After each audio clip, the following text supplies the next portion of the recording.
aí como é que isso aqui com isso aqui.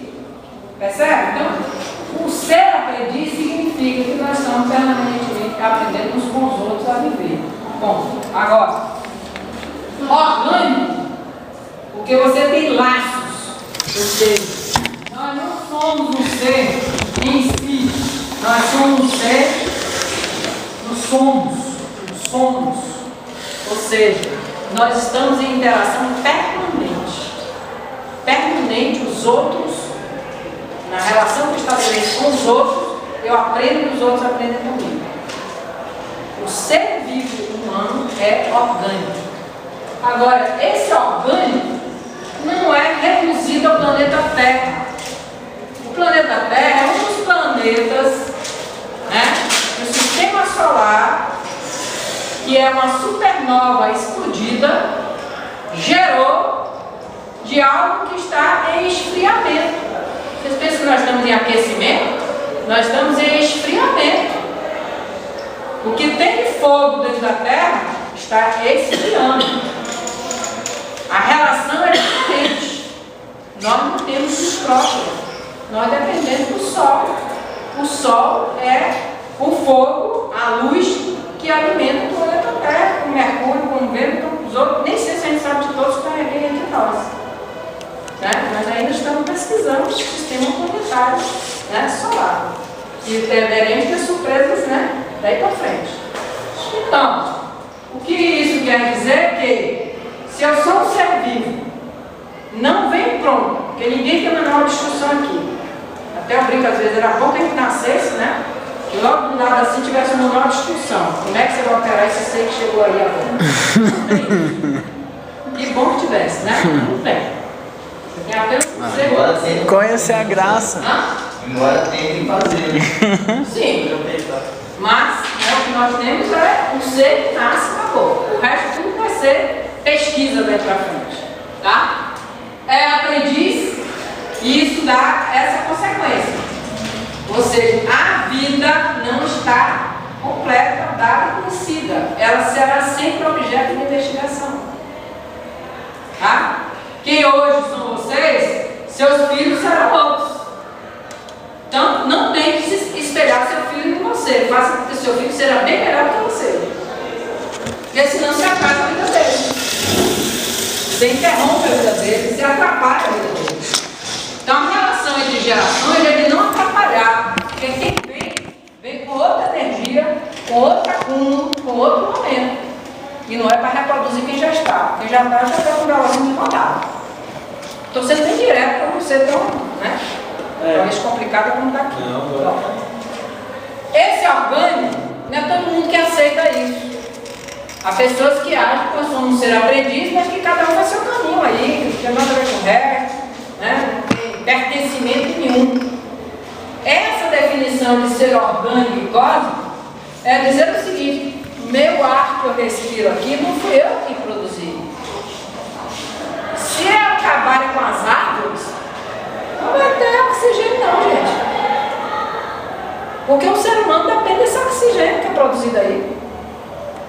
E nessa medida, o ar, o fogo, né, a terra e a água são condições. Sem elas a gente não vive. Então, esse ser orgânico, cósmico, tem algumas definições bioquímicas necessárias, sem que ele não se constitui capaz de sobreviver. Agora, o que é que está aqui logo no começo, né? É que nós temos dois movimentos na vida, o da sobrevivência e o da transcendência. E essa definição diz o seguinte: alguns entendem que nós acabamos quando morremos, ponto. E muitos defendem isso. Você vive, né? Cresce, amadurece, morre, ponto. E há quem diga não, você cresce, amadurece, morre e vai para outra vida. Que vida é essa? Depois eu conto. Mas admito que existe outra vida, que não é a semelhança dessa que está aqui agora, pode ser uma outra.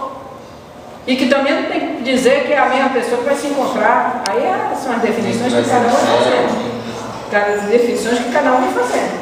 É um espaço, né, aberto de definições, de compreensões, de crenças até, né?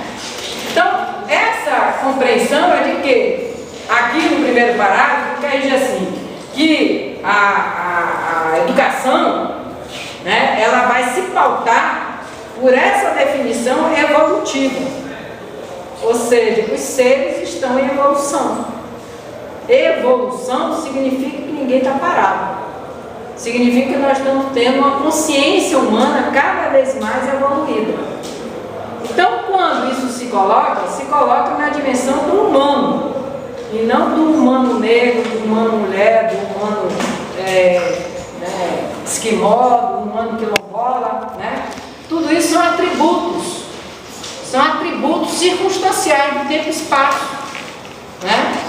Então, esse tem um sentido também de que nós nascemos num ambiente cultural. Então, um japonesinho falar japonês vem com esforço, não é?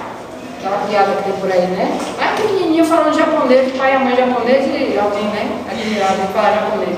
Então, quer dizer, eu estou falando isso porque a dimensão cultural é onde nós todos nos inserimos. A língua, as crenças, os modos, né, de cuidar, os costumes, né, e tudo mais. Então, nós temos essa dimensão cultural.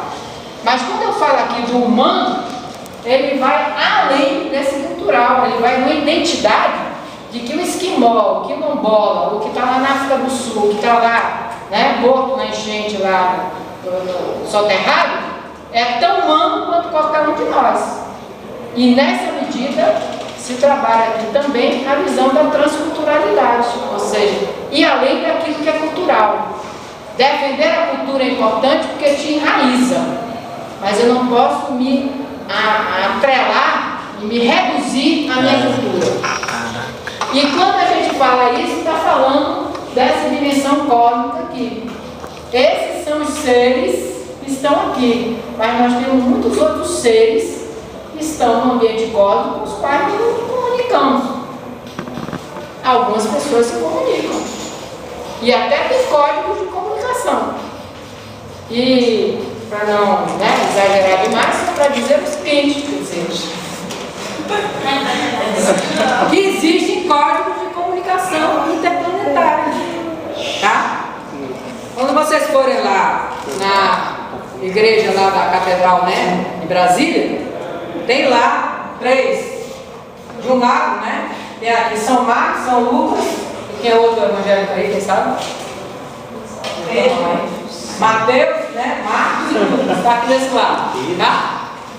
Cada um